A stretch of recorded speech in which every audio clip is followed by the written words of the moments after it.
Hello, everybody, and welcome to our first Arts Insights Live for 2026. My name is Nagam Wiebe. I'm president at Arts Consulting Group, and I'm really glad to be co-hosting today with the Association of California Symphony Orchestras. So today's session is titled A Conversation on Community Engagement Considerations for Arts and Culture Organizations. And I know that's a big title, and intentionally so. What we really mean today is, what does community engagement actually look like in practice? What should organizations be thinking about before, during, and after they show up in the community?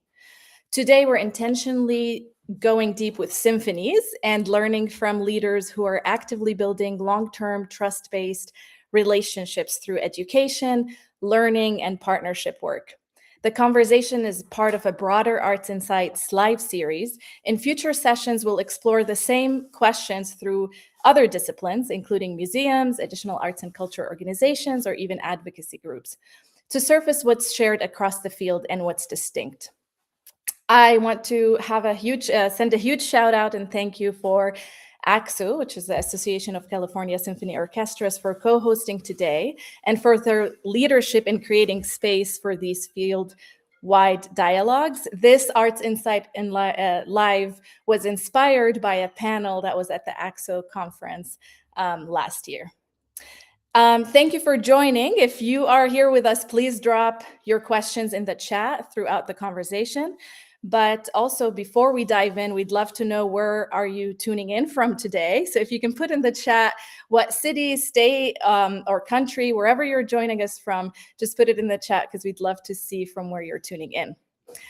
And with that, I'm honored to be joined today by the panelists, or the people on this Arts Insight Live. We have with us Principal Yulan Chung, who's the Executive Director of the South Coast Chinese Cultural Leader. Amina Maria Khawaja, who's the Vice President of Education and Community Engagement at Pacific Symphony. Stephen Saltz, who's the Director of Learning and Youth Programs at San Diego Symphony.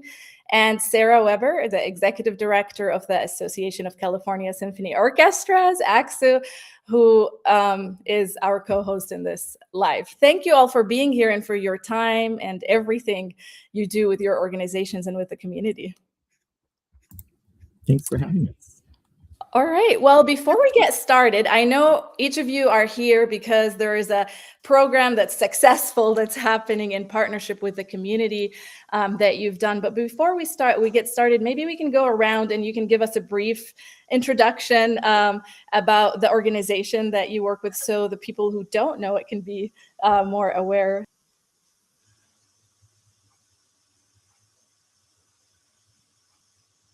I can start.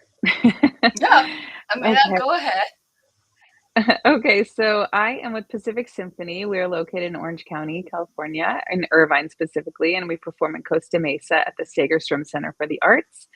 And we are a top tier 1 orchestra, as they say, and our mission is really to provide community and support and bring the power of music to all the people in Orange County and throughout the Orange County area. And I am here because Yulan and I, with the South Coast Chinese Cultural Center, we have a partnership. Thank you. And I think my internet cut off for 1 second, but I'm here. Yulan, do you want to go next? My name is Yulan Chou. I have the pleasure to work with Pacific more than 10 years in this partnership. So the South Coast Chinese Cultural Center is based in city of Irvine. We have this center about 20 years, but the organization, the South Coast Chinese Cultural Association, actually established back in 1976. So we are celebrating the 50th anniversary of this pretty old nonprofit in Orange County. Our mission is not only to preserve or promote Chinese language and culture heritage, but also to advocate diversity in America. But our base is in Orange County, and we are the only kind of Chinese culture center in this region. Nationwide, we are also the top tier. And we are very proud that we, as a cultural and kind of educational institute, we hold our mission dearly, and we are so honored to work with the Pacific Symphony to be here present the partnership. Hope it will be helpful to many of you. Thank you. Thank you, Yulan. Stephen? Yes, good morning. Stephen Saltz here from the San Diego Symphony. I'm the Director of Learning and Youth Programs there, and am one of 3 people on our Impact and Innovation team. The San Diego Symphony is the oldest symphony orchestra in this state of California, and we currently operate 2 different performance venues. We have our newly renovated indoor concert hall, the Jacobs Music Center in downtown San Diego. And then just a few blocks away, really, but over on the bay, we have an outdoor waterfront venue that we operate, the Rady Shell at Jacobs Park. So the orchestra is a year-round orchestra for that reason. There's no summers off here. In fact, they might be busier than the concert season. But our Impact and Innovation team is really focused on the education and community engagement work of San Diego Symphony. So in my role, I help to oversee the school programs and the family programs. And then my colleague, Lauren Rausch, oversees really the community engagement work, all of the work that we're doing with other nonprofits in the region, any of the free programming initiatives that we're offering to the community as well. So I'll be speaking to a little bit about education programs from the Symphony today. Thank you. And last but not least, Sarah. And I know Sarah's under the weather, but she still made it today. So thanks for being here, and we'll try not to have you talk a lot. Of course. Thank you for having me. And I apologize for my voice. I'll try to keep it short. My name's Sarah Weber. I'm Executive Director of the Association of California Symphony Orchestras. We are a statewide service organization that works with over 120 orchestras in our membership network. San Diego Symphony and Pacific Symphony are 2 of our great members. And we, everything we do is in service of those who work at orchestras to try to help support them in their work, to support the vitality of orchestras. We deeply care about the art form and its success and longevity. And so we're so proud to work with all the amazing staff and board and volunteers and musicians who are part of this community. And as you said, Nagam, this was a session that you had put together for our conference last year in Costa Mesa about, that featured 3 or 4 different case studies of really vibrant community partnerships. And so we're excited that this topic has more traction, has a lot of interest, and I'm happy to be here, and I'm sorry in advance for my voice, and I'm excited that these panelists get some more airtime to talk about the great work they're doing. So thank you for having me. Of course. Thank you for being here. And thank you to everybody who's in the chat, Pittsburgh, Boston, Chicago, Canada. Thank you for being here. Thank you for tuning in. Help us spread the word. Share the video at the end if you think there's added value. And also our marketing and communication team, shout out to the people behind the scenes doing this. But if you can put the websites for the organizations. So if you haven't checked, or if you're not from California, you can look at the amazing work that the Pacific Symphonies, the San Diego Orchestra, and the South Coast Chinese Cultural Center and AXO are doing. So you'll see the website in the chat below. Okay, well, I'll start with Yulan and Amina. For those who may not be familiar with your work together or this partnership, can one of you briefly share what this partnership looks like today and how it began? Yeah, Amina, you want to start? Sure. You're going to have more historical knowledge. So I joined Pacific Symphony full-time in June of 2025. So Yulan is definitely going to have more information about how it started. But I can speak to what we're doing today. We produce each year the Lantern Festival, which is the end of the Lunar New Year. And we have usually over 5,000 people that come to the Segerstrom Center for the Arts, where we have exhibitors and performances and crafts and everything throughout the entire center. And it's all celebrating Asian culture and art and music and dance and fashion and everything that goes along with that. And we basically work together to use the cultural knowledge and outreach of the South Coast Chinese Cultural Center to pair with what the symphony does, which is perform at the concert hall. And we spoke a little bit at the AXO concert about how the goal for the festival was to bring people to the home of the symphony. So it feels like a place that is really somewhere they belong, that they can be a part of. Because those of us in this world are probably pretty familiar with, people have an intimidation sometimes about going to a concert hall or a symphony or something like that. So we wanted to really bring it to the people and make it something that was accessible and comfortable. I'll pass it on to you now, Yulan, so you can give some more historical knowledge. Yeah, the Lantern Festival started in 2016. That's the first year we kind of do this partnership together. And the purpose at that time, and to what Amina just shared, is really to engage the local community in Orange County, because we both based in Orange County. And many of you know Orange County is the third largest county in this nation, has an Asian American kind of population. And at that time, both Symphony and us feel how to engage this group of the people into the music, especially into the orchestra.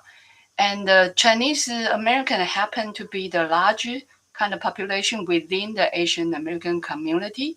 So we kind of anchor at the Chinese Cultural Center to see how we can do to bring people into the Pacific Symphony's home base at Seikishuang Concert Hall. So at that time, we tried to figure out ways, and two teams set together to kind of brainstorming.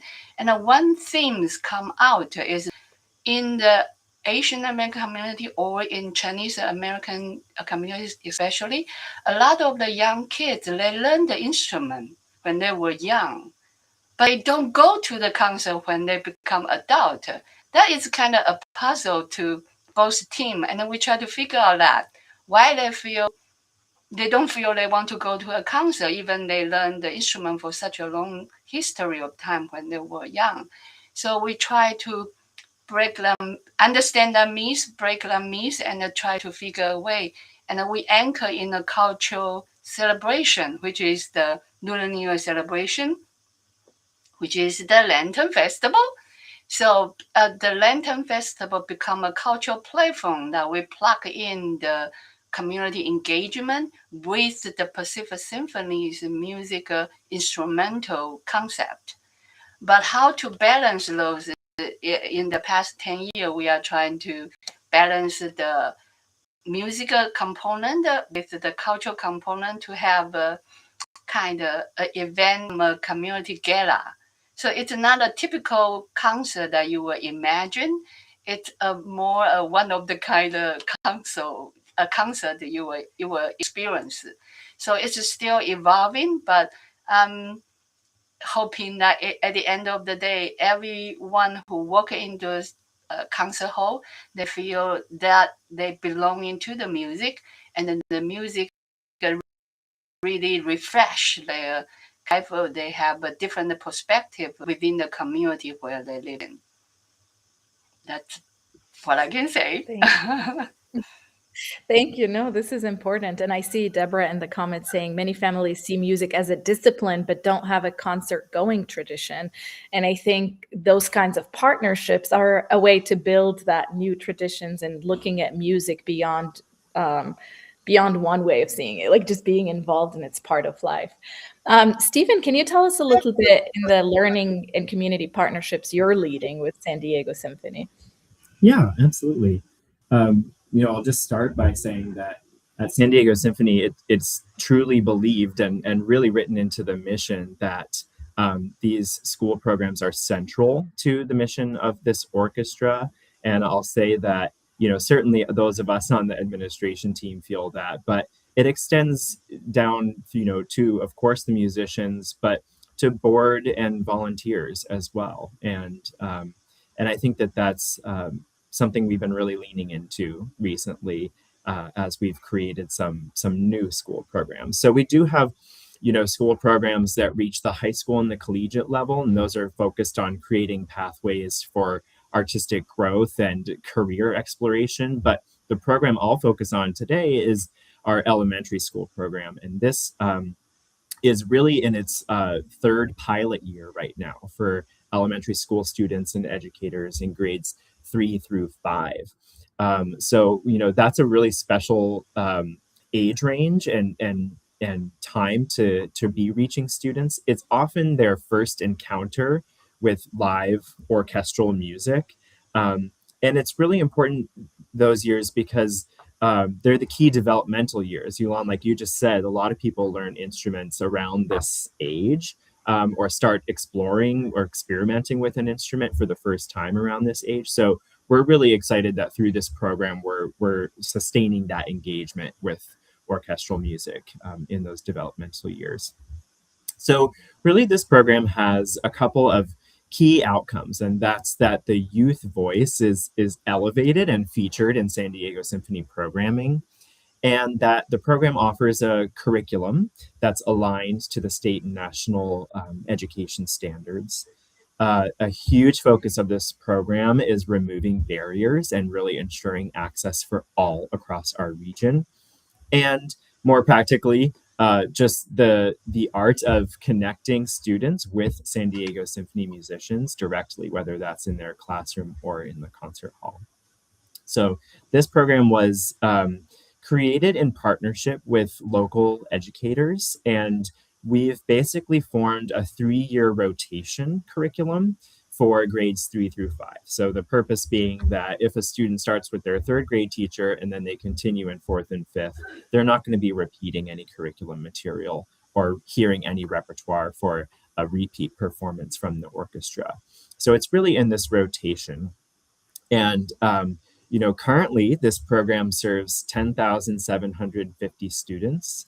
And they come to us from 112 different schools. And in San Diego County, we have many, many different smaller school districts. So those 112 schools actually come to us from 29 unique school districts.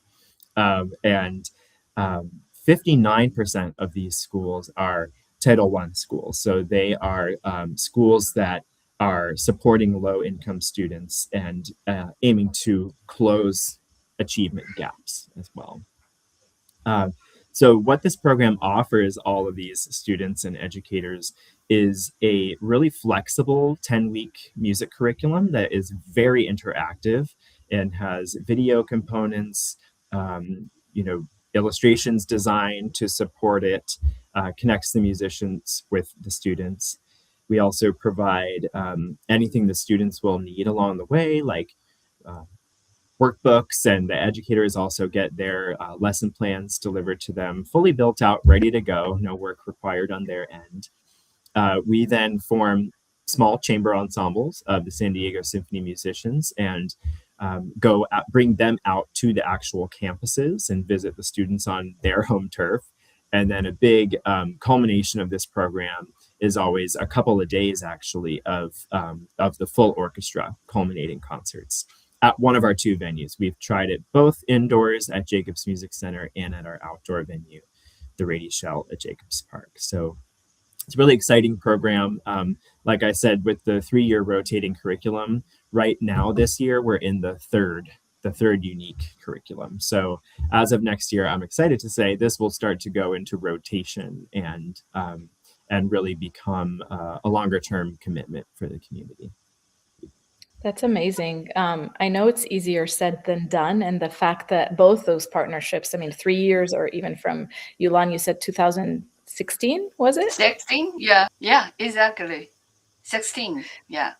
Yeah, so that's like a long term. It's not a program that just disappears. It's the longevity of that is also a huge undertaking, and congratulations on the success of that.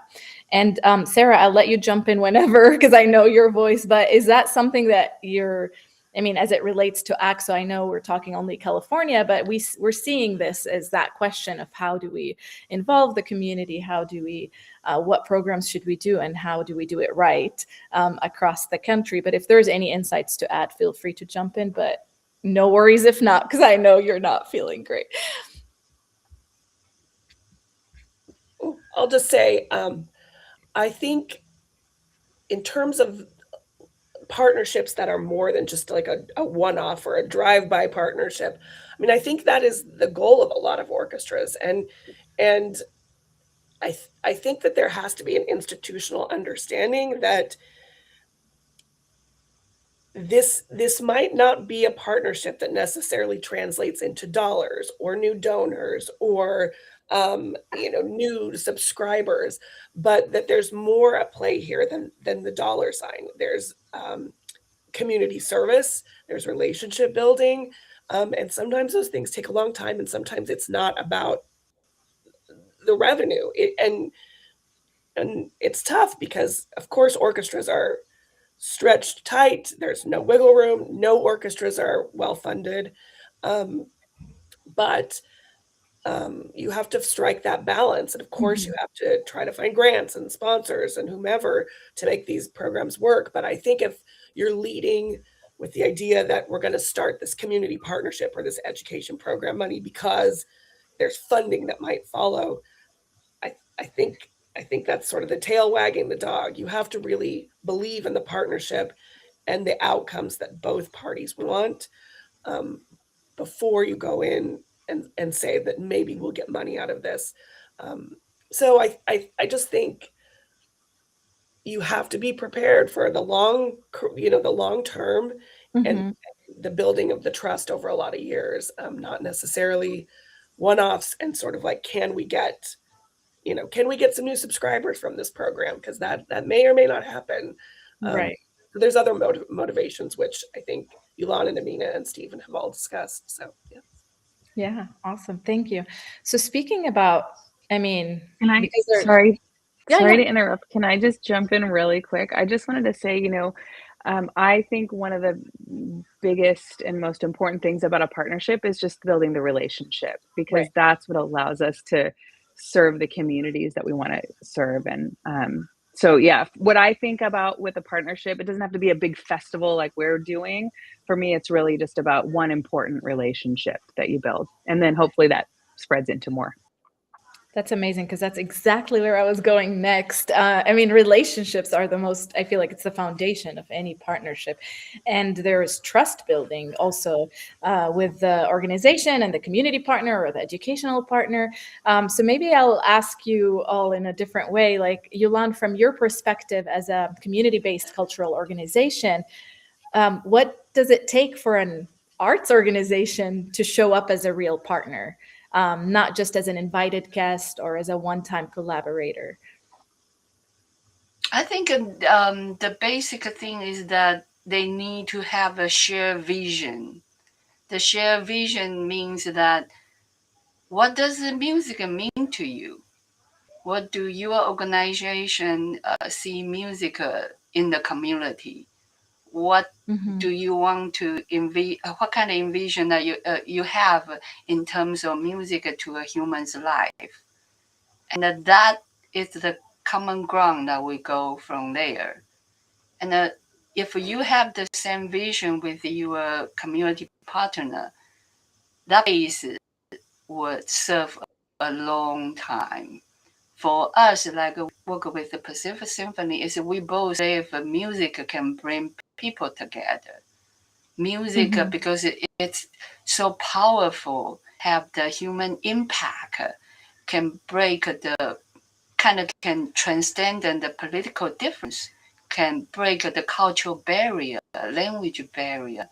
Music is really, really the most powerful tool we can have in post-pandemic era.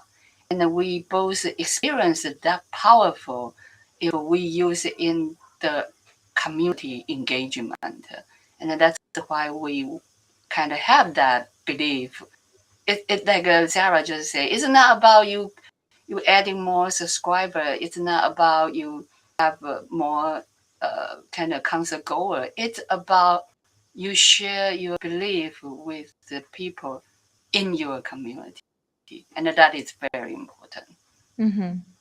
I would say that. Definitely. Thank you. And Amina, from your side, I know, I mean, whatever historical knowledge you have, but even now being overlooking that partnership from the symphony side, what had to shift internally, if any, or what needed to happen from the Pacific Symphony side to support that kind of long-term and trust-based engagement? Yeah, well, even though I'm newer with Pacific Symphony, I worked for the LA Phil for 10 years. I am a professional musician and I ran an organization. So I can answer this on a broader scale too. Yeah. But really, I think it was the mindset that has to shift, because as a large organization, a symphony, you're used to producing and providing the artistic content and being kind of the anchor of programs. And, we plan the season and we build the stage and we bring the audiences in and everything. So when you have a community partnership, it kind of flips that dynamic. And sometimes then we're allowed to be the guests in what's happening. Do you know what I mean? So we don't have to run the whole show. And I think that's hard sometimes for large organizations to let go of. So it's really important, again, the relationship, that you have a mutual respect, like Yulan was saying, and that, we both can learn from each other. And especially from our side, we have to always have that mindset that we can learn from this partnership. Otherwise we come in and take over and then it's just another orchestra concert. And so I think it requires, clarity about who's deciding what, and so we have a cohesive program that is really from both sides. And it's just about how we communicate and ensure that, Pacific Symphony's presence supports the South Coast Chinese Cultural Center's goals as well, so that we're both being respectful and we're not worried just about our own visibility, but it's just a mindset shift. So it's, slowing down our timelines maybe of how we program and plan things and think about things and make decisions, and earlier planning, than we might have to do for just a regular concert. Transparency about budgets and time constraints and staff abilities, and also, listening to feedback, because sometimes that's not super comfortable, but it's important to listen to feedback, and you don't always, as a symphony, you don't get that except from your patrons, right? You kind of get to make your own decisions and do your own thing. But, this is, especially this being a cultural celebration that we do in partnership, and we do have other partnerships. We're focusing on this one, but, it's really important to listen to feedback if it's uncomfortable or not. And then I think just committing to each other, that we have continuity in the program that we're doing together, and that we look to the future about how we both stay committed to that continuity, and make sure that we're not like putting our own institutional goals at the top of everything, but we're really staying respectful and honoring each other. So it's a big shift for a symphony, I think, but when you have a great partner and a great relationship, then it works. Yeah, and it's a big commitment also, what I hear, because it's commitment in how you do work and everything. Like, you have to be very intentional. You can't slip. And everything you said, it's like, it's what a healthy relationship looks like. But sometimes when it comes to organizations and institutions, we don't think about it that way. But I feel like I can apply this to my own life, actually. No, really? You're right. Like, we don't think about it that way because we're like, we have schedules and stuff, but like, about our own agenda. Yeah, and commitment. Stephen, from your side, what is I'm sure trust looks different in schools and youth-centered partnerships, or maybe a little bit there's overlap as well. But when you're working with educators or students and families, many of whom may not have a long relationship with orchestras or symphonies or even arts and culture organizations, how do you build trust over time? And how does that relationship look like? Yeah, I mean, there is so much similarity with what Yulan and Amina just said, that idea, Amina, of the mind shift changing from presenting to partnering is, I think, what has made this elementary school program that we're diving into a bit today really shine and really be the catalyst of building that trust. And so, it helped us not go to a school district or to a individual school and say, hey, here's our program from the San Diego Symphony, but rather, actually put having a program on hold for a bit. We have to be honest about that.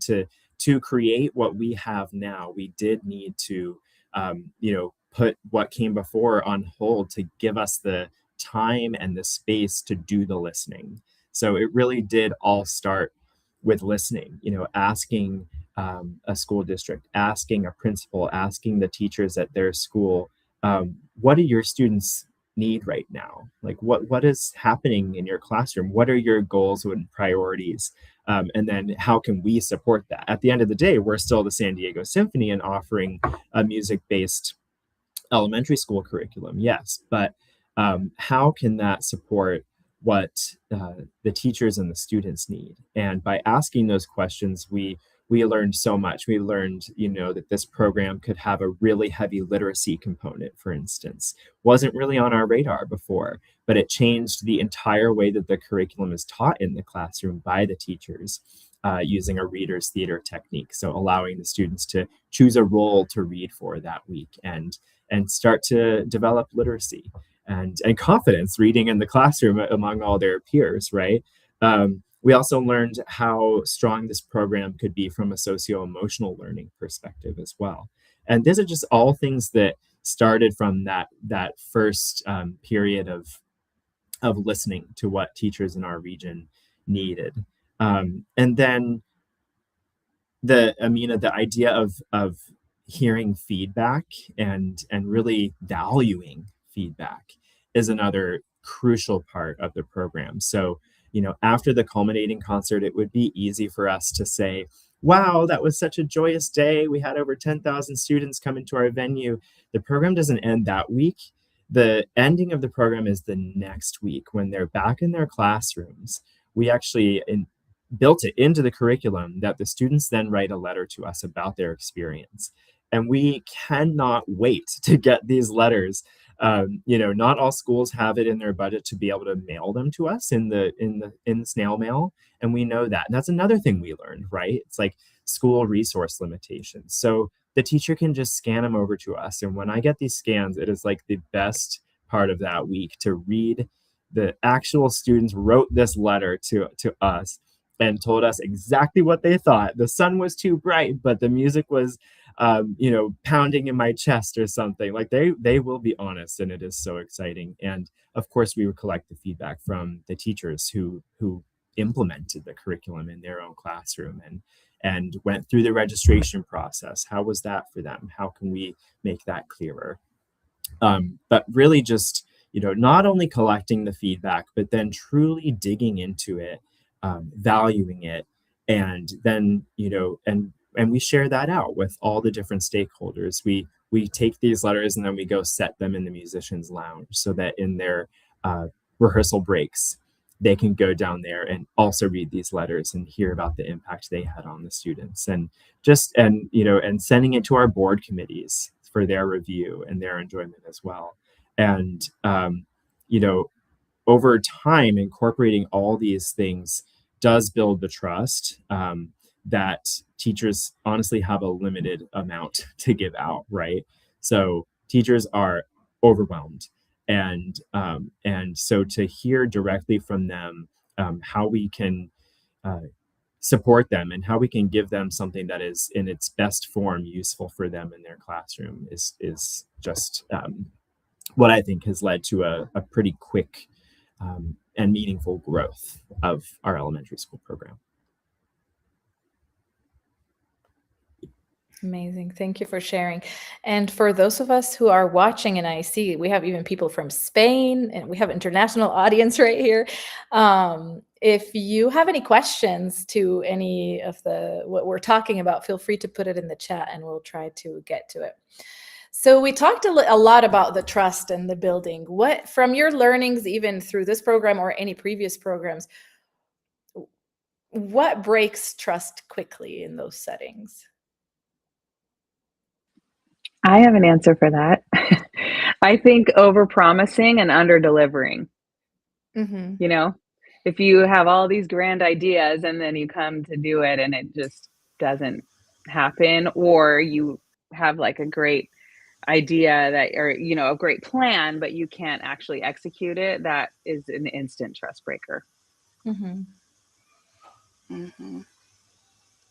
What about I you? would say, yeah, I would say if in the process, if both partner not stay kind of transparent for both sides, that usually the trust will break down very quickly as well. It's because that it's two institute or two organization. You have different staffing, you have different schedule, you have everything different. So once you work together as a team, it's very important that you synchronize, and it's very important that you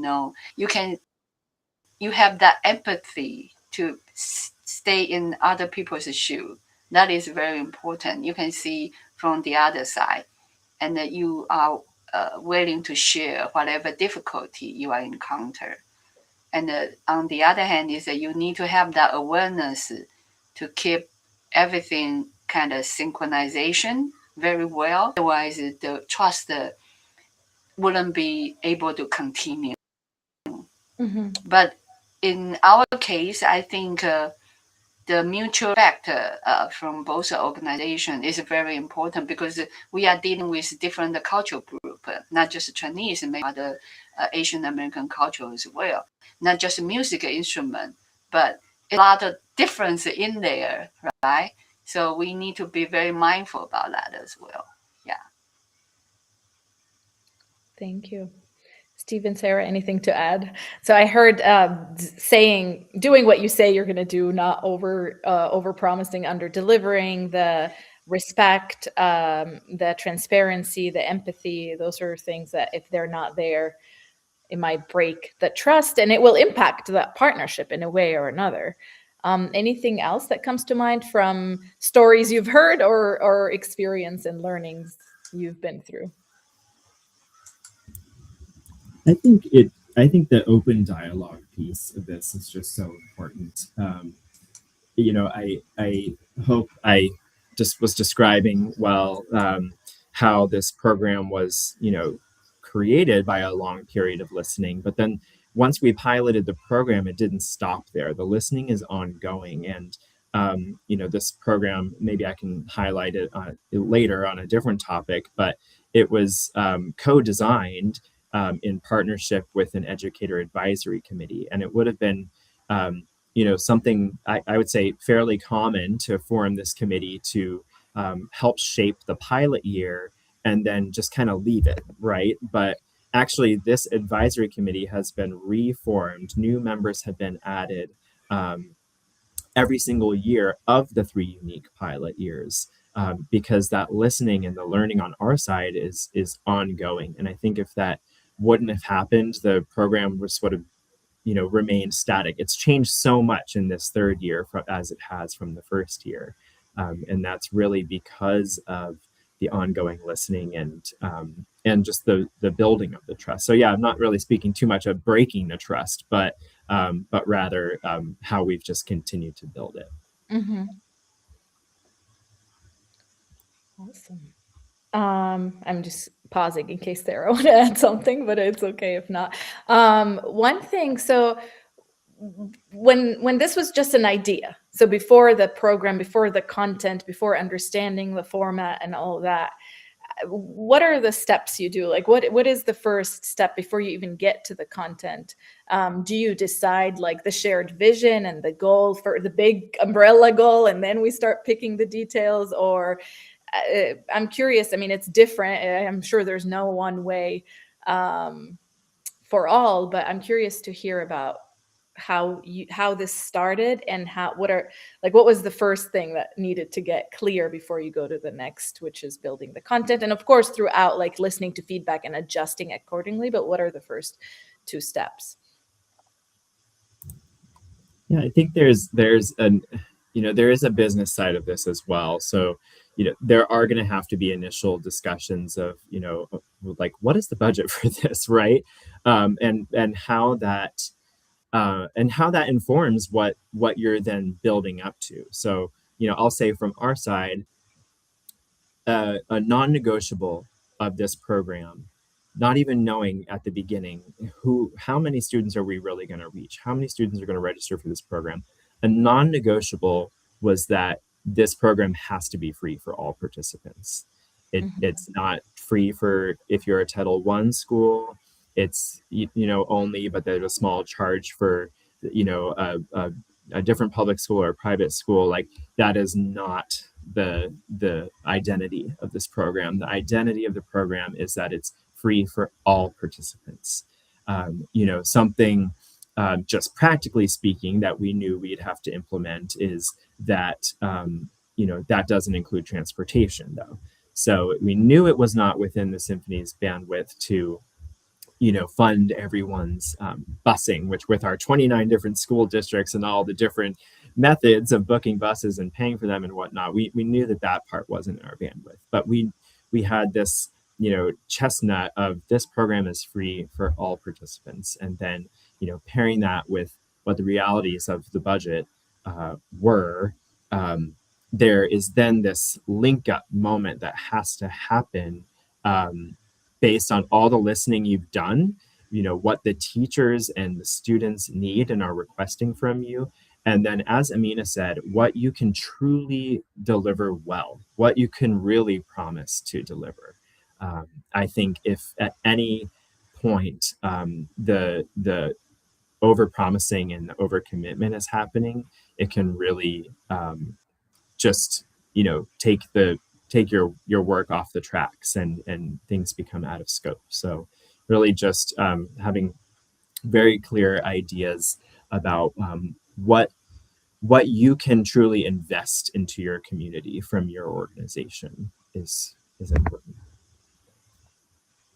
Yeah, I think for the partnership that we have, we also kind of have the same kind of idea, is that we want this kind of Lantern Festival become free to all the participants want to enjoy the cultural feasibility in the concert hall. So it has been free admission since day one, and we intention to keep that. But on the business side, like Stephen say, both of the nonprofit, the bandwidth has it's limited, right? So we need to be very careful how much effort or how much we can of the this partnership. But we do have a grant to support. It's actually start from the James Irvine Foundation's grant.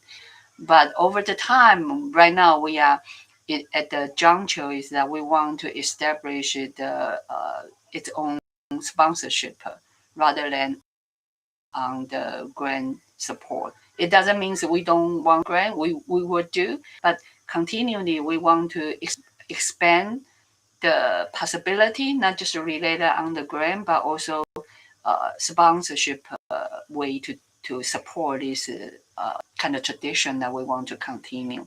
So I think for us to keep it free admission, it's kind of a way that we want to keep it. And it also, in the reality, once you have a free event, it's very difficult to change it to a fee charge event because people already get that concept.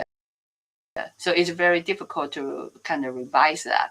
For us, I think to keep it as a mission event, it's the spirit to kind of share the music and the culture within the community. So for our partnership, it's really our due diligence to find a different way to support the continued effort on this kind of effort. Amina? Yeah, and I was going to say, just going back to a little bit what you were asking, Nagam, about before we figure out the content or the repertoire, kind of what do we consider?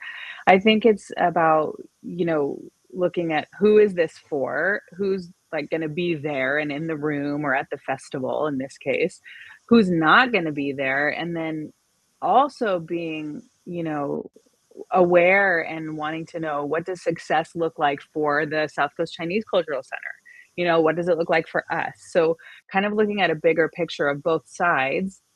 And then also, the kind of, I don't want to say power dynamics, but like who controls what resources? Like Yulan said before, it was a grant, but we're looking for sponsorship, and it was established as a free event.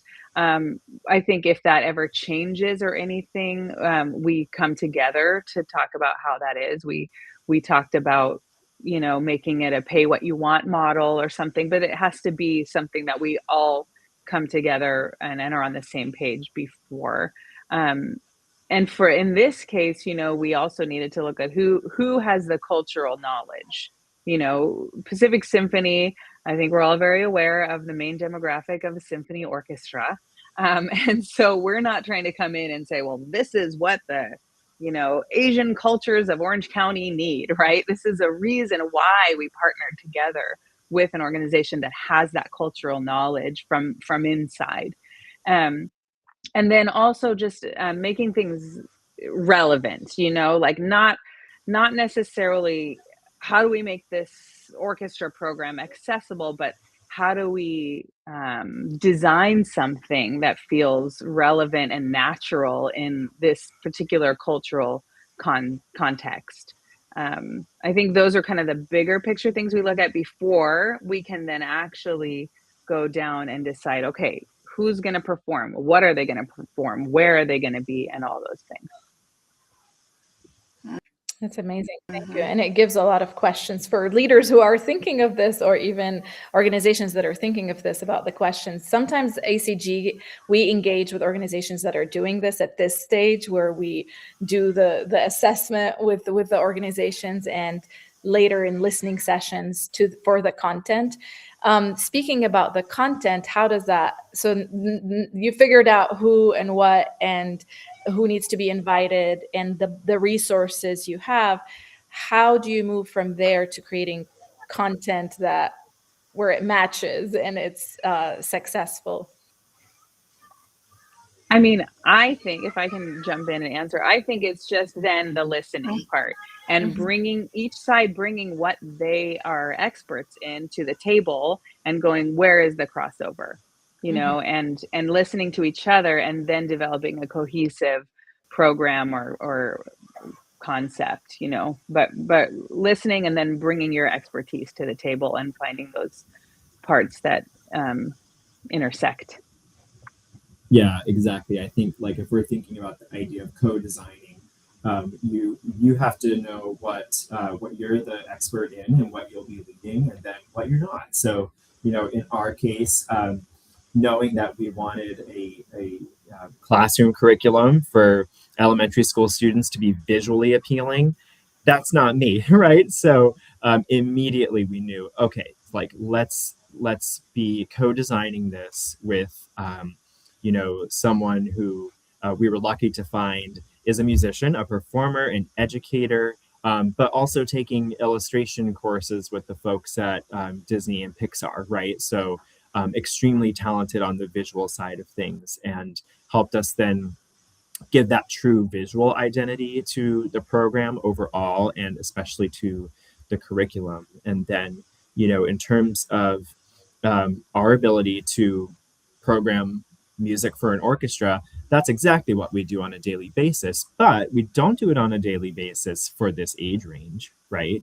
So a crucial part of the educator advisory committee, made up of teachers, principals, district leaders, was, hey, like, what could you imagine an orchestra playing that's really gonna connect with the students? And what we learned from that was, it wasn't so much about specific repertoire. They weren't asking for the Star Wars finale every single time, although of course that's fun.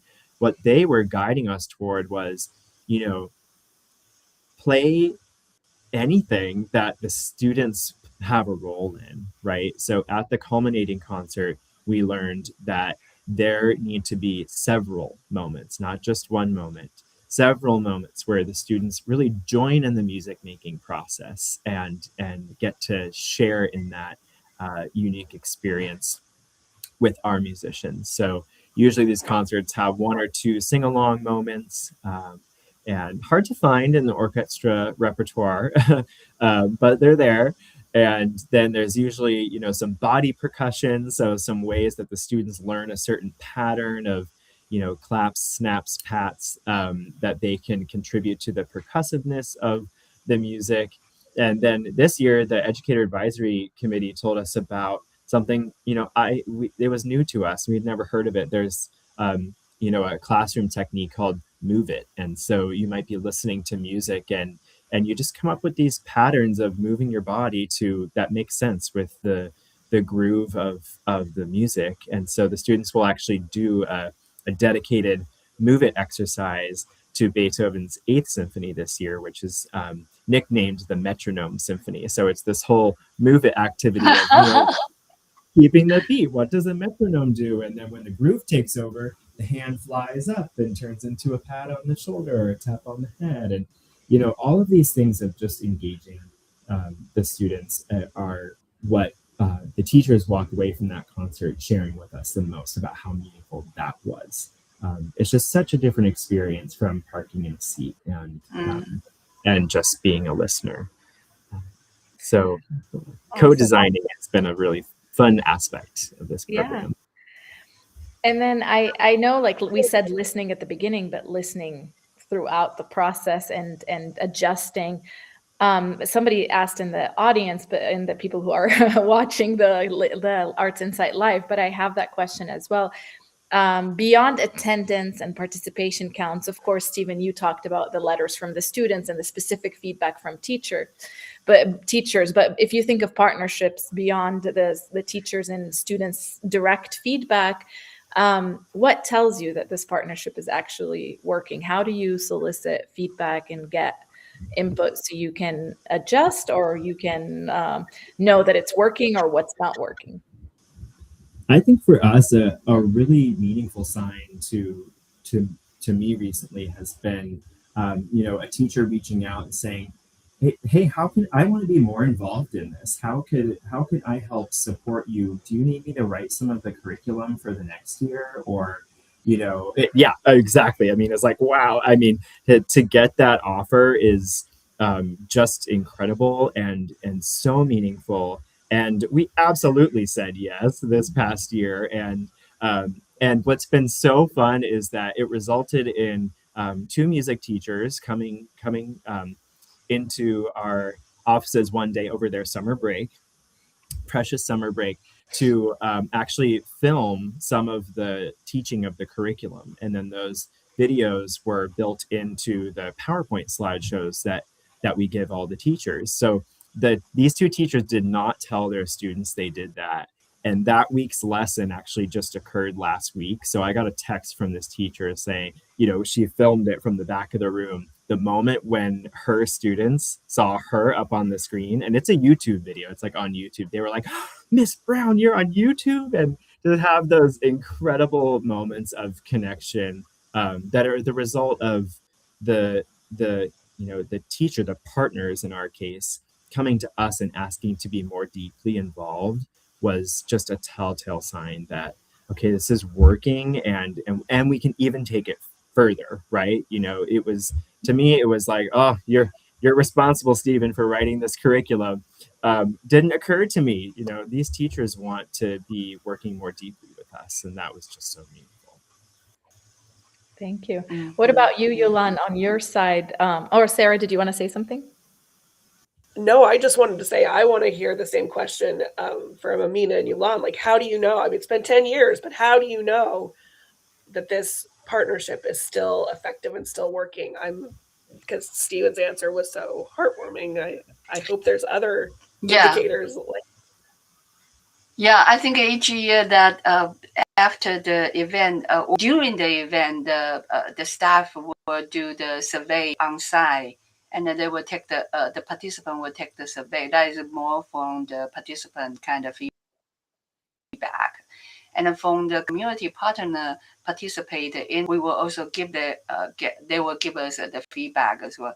The dilemma is that we only have 1 day event, so many people want to come in, and how to balance the different cultural group, because we want to be more inclusive as much as possible, and within the kind of Asian American community, so many different cultural groups they want to come in. So we need to make sure that everybody has a chance, everybody has a presence in this event. It tell us that this event is become a visible event for people to be part of the event, to build their presence in Orange County. So that gives us the hint that this event is really well received by the community partner side. And from the participant survey side, we also can see how the participant they receive. If they tell us, oh, I would love to see the lantern in a different way, or I would love to see what kind of activity, we usually will consider that for the next year if we have the capacity to include that. And the way that we receive that from the council or expand the activity to the plaza is because the feedback we got from the survey and the participants' feedback, because they feel the capacity of the council hall is 4,200. So hit that the fire code, we couldn't admit more people. So people will stay at the plaza. We need to have something happening in the plaza while they are waiting. So that eventually we build some activity at the plaza for the cultural demonstration. And it's different than the council hall. But how to balance the plaza experience and the council hall experience is what Amina and I, we are kind of explore how to do that. But this is all built upon the feedback from the audience participant and the community partner that we include them into this. Eventually, it's a community gala. It's not a kind of typical concert. You will sit there and listen to the performers, orchestra performers for 90 minutes. It's a different format, trying to engage as much as we can. The participants so far during the past 10 years, the feedback has been really positive. So we are pretty happy about the results so far. Yeah, Amina? Yes, to everything you just said. And also, I think just on a numbers level, it's that people come back each year, that we have more and more tickets reserved, and that people are excited to be a part of it, that attendees want to come back, that performers want to come back, and that exhibitors want to come back. That is something we get a lot of our email outreach for people saying, I'm waiting to find the information. Can we be a part of it again this year? So that right there is a big sign that the engagement portion is working. I think it's also that community members start to feel like it's their festival, that it's not Pacific Symphony and South Coast Chinese Cultural Center's festival, but it's the Lantern Festival. We call it OC Lantern Festival. So it's really like their festival that they get to be a part of. And, always that we have new ideas coming, because like Yulan was saying, that's an important thing, that it's not just stagnant, but it's always sort of, there's just more energy and information being infused into it, because the engagement is there and because people are excited about it. And I think from our side, one thing I would like to see and start to measure is that our musicians who are a part of it, and our young musicians, we have youth ensemble students who are a part of it as well, that they start feeling that it's a meaningful experience and it's not just a gig they're playing, so that's something I would actually like to start monitoring or tracking, to see what that it's sort of you know, rather than saying, oh, okay, I got to find a string quartet to perform, that I have musicians reaching out to go, hey, can I be a part of Lantern Festival this year? That would be something that would really show me. Yeah. And then also just as an organization as the whole, when kind of the internal culture starts to shift about it, that it's not just one event that we do with a partner, but like, you know, people in our own organization are going, hey, is there anyone else from our organization besides education and community engagement that should be at this table being a part of this? You know, then it becomes, it moves from programmatic to being kind of systemic within our organization. So that to me would be a good sign that it's working. Awesome. That's so amazing. Thank you all for being here again. Thank you for all the work you're doing with those partnerships and other partnerships and everything you do behind the scene. Of course, thank you, Axel and Sarah, for being our partners with this and for bringing those conversations to your conferences. I feel like what we've heard today reinforces that community engagement isn't a single program or a checklist. It's a way of working. It's a way that asks for listening, for trust, for humility, and long-term commitment for all the parts involved.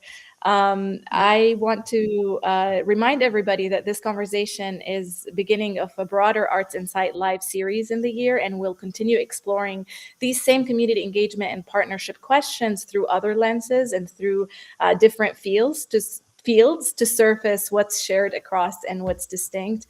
Again, I want to thank you, Yolan, Amina, Stephen, and Sarah for your openness, for your leadership, and for your time and for sharing today. And thank you for everybody who tuned in, and we'll see you at the next Arts Insights Live. Thank you. Have a good day, everybody.